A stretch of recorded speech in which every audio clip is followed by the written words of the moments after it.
It's time for the Volquest Mailbag podcast, answering your questions from the General's quarters every week, right here on Volquest. Good Thursday, everybody, and welcome into the Smoky Mountain Organics Volquest Mailbag podcast, East Tennessee's most trusted health and wellness store, focusing on natural products and organic remedies to a variety of elements. 3 locations in East Tennessee, including one in Knoxville. That's at 8018 Kingston Pike. So you can always shop there or online at SmokyMountainOrganics.com. A big thank you for all the help with the YouTube push. Surpassed 12,000 subscribers, but don't stop. Continue to subscribe to the YouTube page as well. Got a full bank of questions. We'll go ahead and get into it. It's Rob Lewis, Austin Price, and the guy who knows no injured list, Brent Hubbs, back joining us here on the pod. Brent, how you doing? I know the injury list, that's for sure. I don't know what you classify me at. As I told somebody this week, they said, what happened? I said, I fought the water and the water won.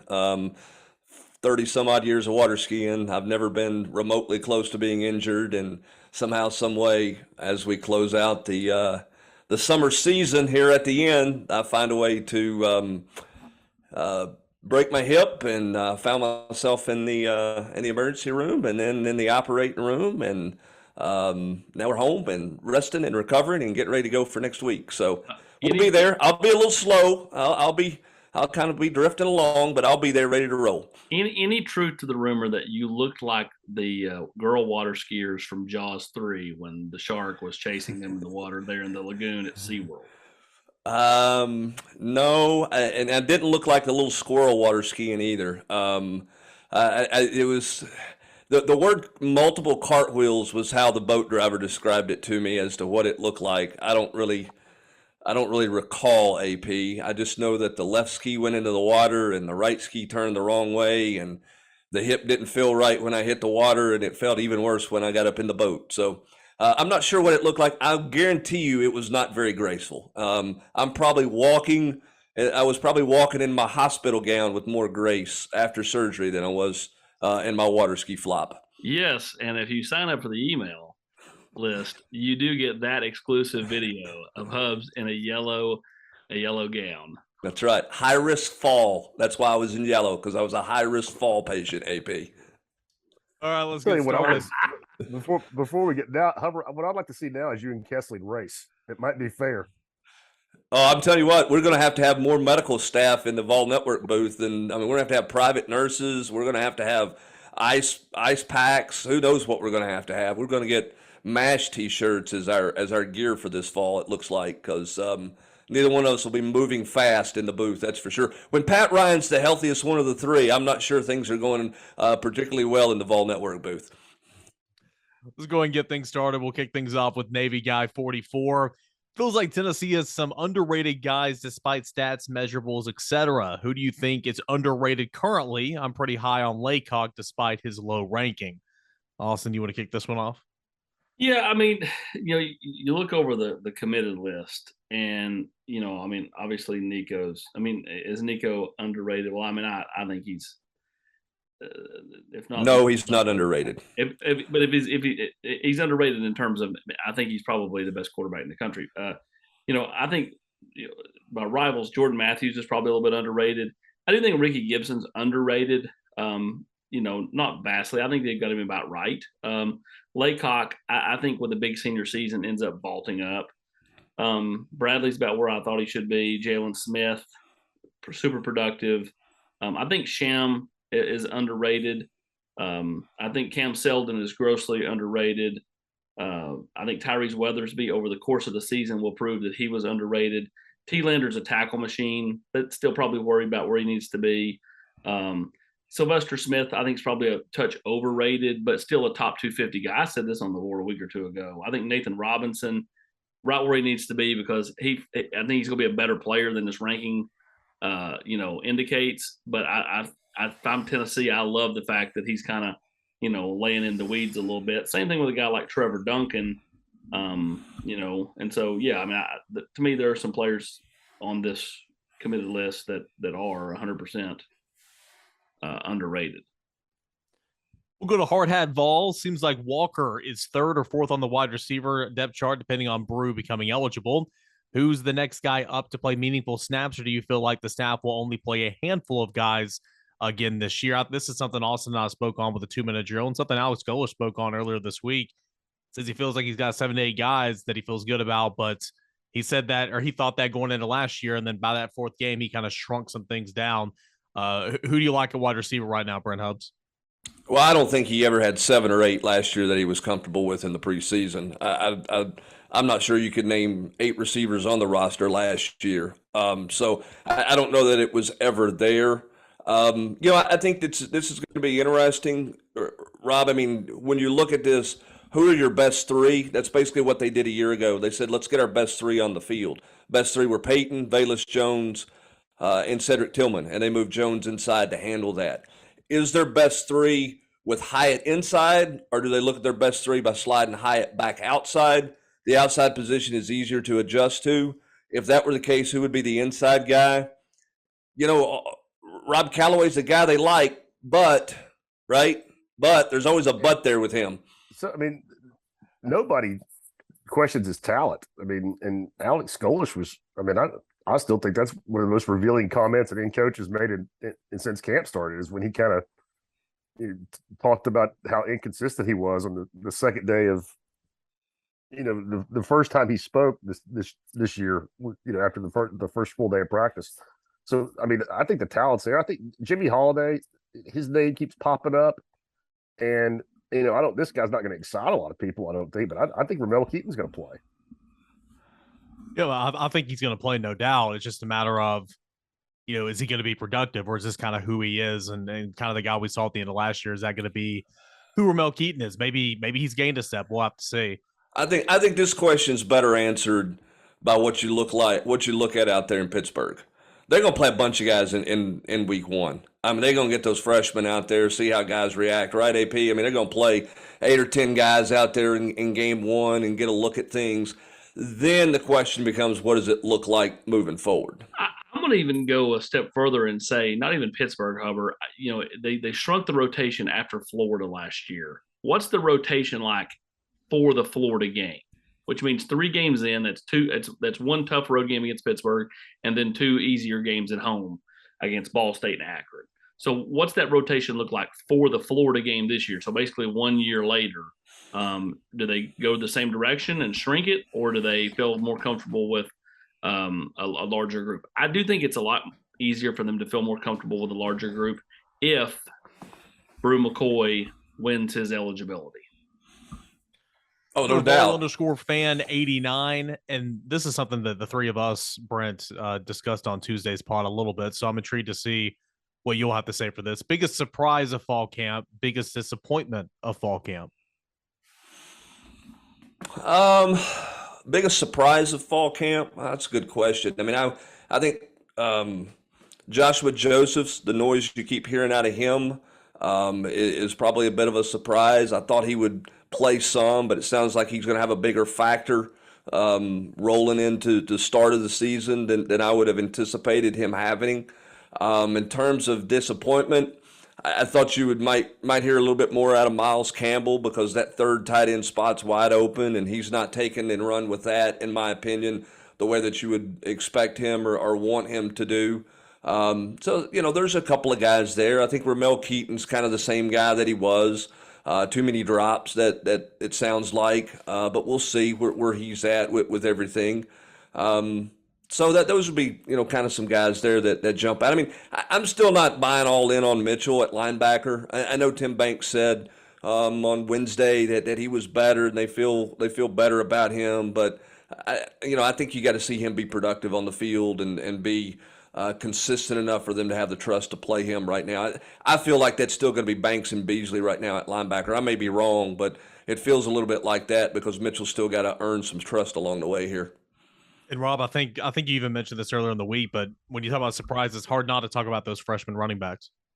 Yeah, and they need to be. I mean, for sure. And I guess what's kind of surprising is that Dylan Sampson is the one that seems to be generating more buzz, and he wasn't here for spring practice, but it sounded like even before Lynn J. Dixon was out of here, that he was going play in some capacity, whether that was just a package or, third down back or something. He's a name that has been popping up pretty often whenever we talk to offensive assistants. And on the other side of the ball, for me, it's Tamari McDonald. I mean, not that I didn't think that he, would play or be in the mix, but it seems, it sounds like he's got the star locked down. Or, maybe things will change, but I thought that was going to be a pretty heated battle. And at least, listening to the coaches and, Tim Banks mentioned him again today, sounds like he has really had a great camp.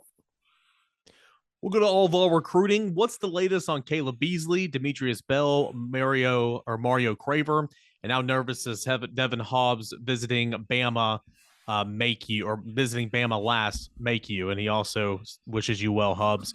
Mario Craver, good spot with Tennessee, as Austin and I both mentioned in the Monday night chat. Don't see him making a decision until later in the fall, but good spot with Tennessee. Demetrius Bell, of course, Austin decommitted earlier in the week. And Caleb Beasley, he said, I'm only visiting places from here on out that I'm serious about. So he trimmed that list down a little bit. Tennessee's going to get a visit or two at least. Of course, he's got ties here, but the Vols will need to continue to work well there. But Caleb Beasley has Tennessee high on the list. Yeah, he loves Willie Martinez. I think Willie Martinez has done a terrific job recruiting Caleb Beasley. They have a really good relationship with each other, and I think that's to Tennessee's benefit. As for Hobbs, AP, if anybody watched those first highlights from his first game of the season, I think that there's a lot of people who are going to want Hobbs to visit them. The longer that goes, it's probably better for Tennessee. But everybody's going to be in that thing if he continues to play like he did in week one. Correct. And I think the biggest thing for Tennessee is getting him here unofficially and getting him to come back officially in the month of December. I think that's the key in all of this is don't waste your official on a game day because it's harder for them to have time with the recruit. The kids just end up feeling shortchanged, so to speak, when it comes to like amount of time. So you want them to be here in the month of December for an official visit, come unofficially for a Florida game or something like that. Sam Smith, 2233. Austin Price, he wants to know, does Carnell Tate come up for a game this fall? I don't know. Like that's anybody's guess. Like there's nothing booked. There's nothing planned. I said this on the board on Wednesday. This is going to be a slow build. Like, a lot of chatter out there, a lot of smoke as I had fun with in the 2-minute drill on Tuesday. And I think some of it is very much legitimate when you talk to national people, when you talk to, people in recruiting circles, you talk to other prospects. But this is not happening anytime soon, I do not believe, unless something changes. So, I think that, it's potential for him to come for a game. But at the end of the day, like I think this is a slow build through the fall if he's going to potentially flip somewhere besides Ohio State. Couple more from Sam Smith. Does the staff force feed Dylan Sampson and Justin Williams-Thomas reps against Ball State? I don't think they're going to have to force feed them anything. They're going to play. They're going to play just about every game, in my opinion. In your opinion, who would RB3 be going into the season? I feel like if Jalen Wright's healthy, he's RB2. So that would make Dylan Sampson RB3. But if he's still a little bit banged up and limited in any form or fashion, then I would say Dylan Sampson would be RB2. And then maybe Justin Williams-Thomas would be RB3. It's all about Jalen Wright and his health. And it seems like he's getting back on the road to recovery. Yeah, I agree with you. And Hubbard, I think more than anything, I think because Jalen's not had, little to no, contact through fall camp, it probably would be smart to him not be the second running back in the game for them to kind of, have him enter the pool at the steps and not dive into the deep end. Yeah, but you got to have him take some contact in week one, see where he's at going to week two, so you got a better idea where your running back rotation is and how comfortable you feel with it. I don't get caught up in who's 2 and 3. A lot of times it's a hot hand. It's about a matchup deal. Remember this about Pittsburgh, okay? And this is why Jalen Wright's health for Pittsburgh is really important. He struggled in pass protection a year ago. There's no doubt about that. But he's been in a college plan for a year and knows pass protection. Remember, everybody we talk to on the offensive line, tight ends, running back, talks about the exotic stuff that Pat Narduzzi likes to do on third downs with their blitz packages. Blitz pickup will be vital in that game at the running back position as well as the tight end position in that contest. They'll probably have to help some at the left tackle spot. So whoever you need to make sure that you're ready at the pass pro point. And Jalen Wright should be further along than Dylan Sampson is at this point, just in the knowledge of pass protection. So you want to make sure he's ready for week 2 for that factor as much as anything, in my opinion. Rob, if you're looking at Jalen Wright and he can go and everything, because I agree, you want to get him some contact, you want to see where he's at, but like I'm not giving him more than 6 touches, maybe. I mean, kind of if you were Heupel, how would you go about that? Yeah, I would definitely throttle him back, him and Jabari in week 1. I mean, Jalen has got to play. He's got to get go out and he's got to get lathered up a little bit. There you go, Hubbard. But yeah, it's a very light workload, and plus, I mean, assuming they handle Ball State like they should, I mean, you playing those freshmen is not a luxury. I mean, you need to get those kids in the game and get them on tape, and that needs to be a big learning experience because I mean, we talked about it. It's nothing new, but I mean, you're going to have to play at least 3 guys at running back in this league at some point in the season. Are we talking about like lathering up shaving, or are we talking about like Lex Luger early 90s getting ready to go to the ring and wrestle Barry Windham? I think you're lathered up like a wrestler. You got to be ready to go. You got to get him. You got to rev him up and get him in there for a half dozen carries or whatever you need to do, and then you can shut him back down. But I think I think you're doing more than the Gillette shaving gel here, AP. I think you got to lather him up pretty good. If you had Ray Finkel on Tuesday and Barry Windham on Thursday in the Volquest podcast bingo, and then of course all the knows that I say that everybody, that's like that wild card, like middle piece that you just get to put a thing down on, then you're halfway to bingo right there. Absolutely. And again, 100% correct. Bingo. The bingo Carter in the email every single week. Braves Vol, thoughts on Demetrius Bell decommitting and then Alabama? ? No, I don't think he's going to Alabama. And my thoughts are, I'm about as shocked about this one as I was to Marion Parker. So where does Tennessee come into play with this? Tennessee's not in play. They're not really doing anything with him. He's got work to do. In my mind, to be in a position for an Alabama to take a long hard look. Tennessee to circle back around. A lot of chatter out there about Kentucky. We'll see. I mean, again, if I'm him, I'm slowing the process down and taking visits and seeing what feels right to me and not, knee jerking. But again, he needs to focus on everything at McGavick, whether it be the classroom, practice field, the game field, just focus on yourself and the recruiting will take care of itself. I do feel like it was knee jerk the first time he committed back in the summer. Just very quick decision, boom. And so slowing it down this go around and seeing what happens would probably benefit him. A couple here from Athron. With all the concern of running back depth, do we believe running back commit Will Stallings will actually play running back here and not linebacker? Again, I don't. He's a running back, committed as a running back. He's a running back. Why do people keep talking about him at linebacker? Because Tennessee has a history of moving running backs to linebackers through the years, and he's a big body guy. So they think back to the Chris Ramsers, the Dominic Stevensons. Granted, those are 20 years ago. 20 years ago, exactly. But there's a thought process. Laneith Whitehead was thought as a guy who was going to linebacker. Jeremy Banks ended up at linebacker, which didn't surprise anybody, ultimately. Yeah, well, here's the deal. In today's modern day college football, wherever they want to play, you better be telling them what they want to play because they can just bolt on you. Crouch went to linebacker. He was a highly ranked running back deal. But I guess Will Stallings plays linebacker in Las Vegas. I don't even know if he's not even in Las Vegas. He moved to California. He's in the Bay Area. That's right. He did move out there. So I don't know if he's even playing linebacker. He may not be playing a lick of defense in high school. Yeah, he's a running back. How are the commits done overall in the first few weeks of the season? Those that have started their seasons, of course. Week 1, pretty much in the books for everybody. I know that Jack Luttrell had a good day. Tyree Weathersby had a good day. You guys hear anything else about any of the other commits? No, I mean, I mean, I Go think ahead. Nico is doing well out in California. I don't think there's Nathan any doubt about Laycock that. had a nice start to his Right. senior season. Jalen, the Smith kid has continued to be ultra productive, which is what he is, AP.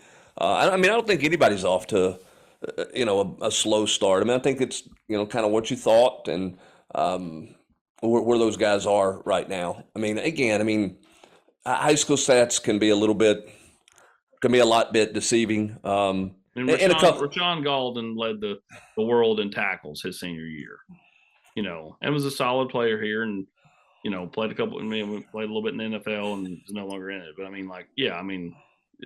when you're in high school and you're a Division I athlete, you're supposed to put up good numbers. well, and a lot of times you don't know who's doing the stats for them, right? You don't know if a coach goes back and adjusts those stats after the game. Do they even fool with that, or they move on to the next opponent, and some of those things. Which is why when you talk to these kids, they don't know what their stats are, or they give you some 19 and a half tackles, 7.5 tackles for loss and 4 sacks. But those guys are doing well. I mean, I don't think Tennessee is discouraged by anybody on their commitment list to this point, AP. I don't think anybody out of the gate right now is they're looking like, boy, that was a mistake in taking that one. I'd hope not. It's only been 1 week. Exactly.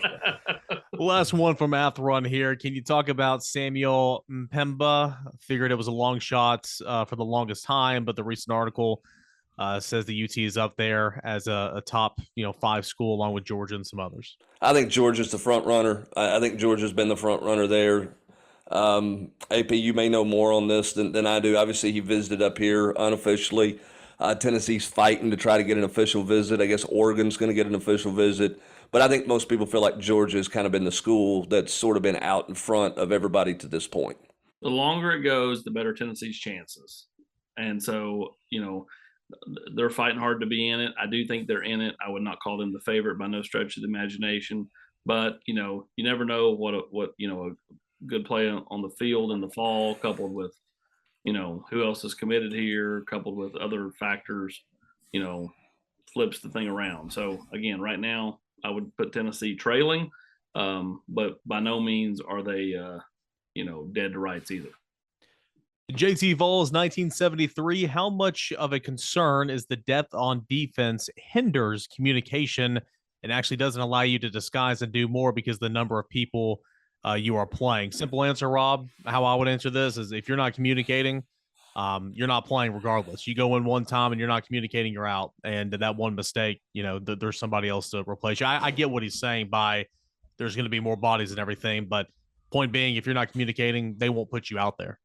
Yeah, I agree, Eric. I mean, if they're worried about you, missing a signal or not making a side adjustment if you're defensive back, then you're not getting on the field unless they're just have been ravaged by injuries. But I think Tennessee's depth of defense is vastly improved from last year. I'm not sure about defensive tackle, but I mean, we'll see if they hold to it. But Willie Martinez has been talking about playing more guys in the secondary.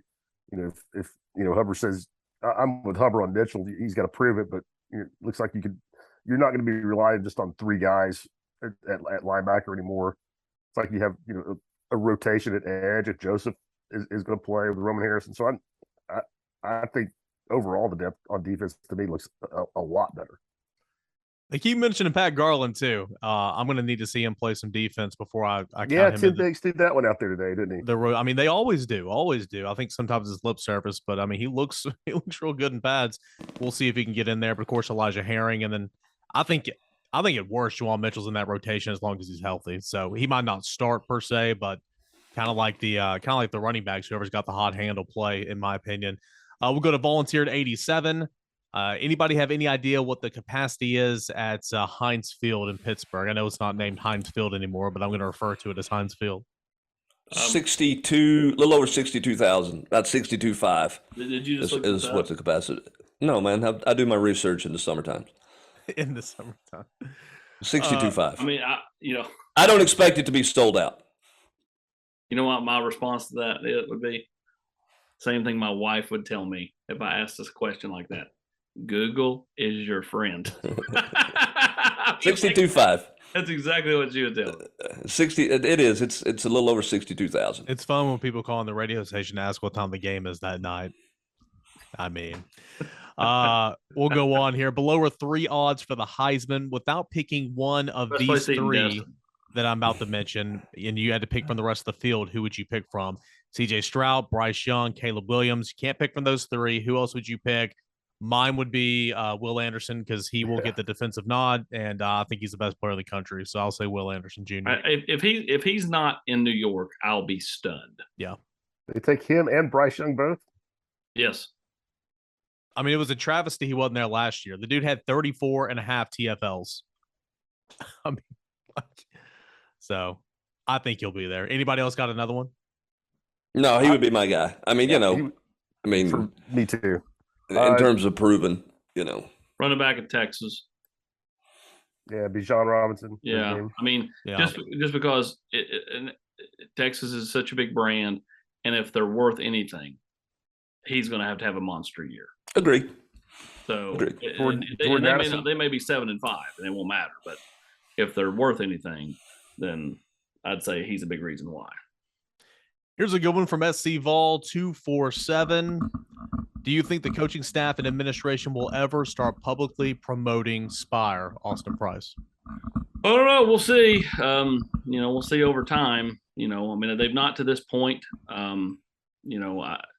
You've seen other athletic directors, other head coaches come out and do so. I know Kirby Smart works exclusively with, Matt Hibbs at Georgia.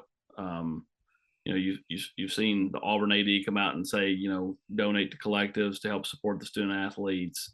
I think that's the biggest thing you've got to focus on is your current student athletes. Everybody wants to lump recruiting in all this, and it would be silly to not think that stuff's not intertwined in recruiting across all landscapes in all sports. But at the same time, the fact that Spire's done $4 million worth of deals for the current student athletes in the last 365 days, to me is a real positive. What they did with the trip to New York with Hendon and Ced, putting them on NASDAQ, putting them ringing the bell and putting them on the billboard in Times Square is a real positive.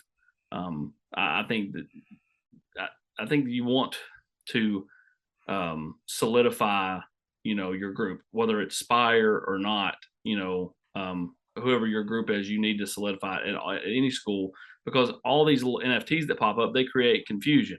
So like the players, talking about the Smoky Mountain Club or the Knoxville NIL Club, like a majority of them make a good chunk from Spire, but they don't promote them nearly as much. And I think that's silly, because what you're doing with the fans that would donate, you're causing confusion. And for most people, if they don't know, they just won't give. If they're not sure what to give to, they just will not give. And so I think, you want to have one entity that you're backing, so everyone knows, okay, hey, that's who we need to do. That's who we need to, if we have a few extra dollars to give to, that's who we give to. Got about 6 more. Let's blow through these real quick. Brooks, 1972. What is Cam Seldon's position when he gets to campus? Brent Hubbs, I think you start him at one place, then you move him around when he masters it. I would say wide receiver, and then a look at running back, but that could always change. Yeah, position of need. Where do you feel like he fits best? Where does he want to start out at? My guess is he's probably going to be at receiver, and then we'll see what happens with that. It could be running back, but it's definitely going to be one of those 2 spots on the offensive side of the ball. And then the question is, how much can they grow him with specialty packages and using him in a variety of different ways? Thursday night games are terrible logistically for fans outside of Knoxville, not to mention it doesn't help local businesses much than compared to a Saturday game. Why do they schedule them, Rob? I think simple answer without getting too deep into it is you own a big portion of the night. It's something Heupel did in Orlando that he's comfortable with.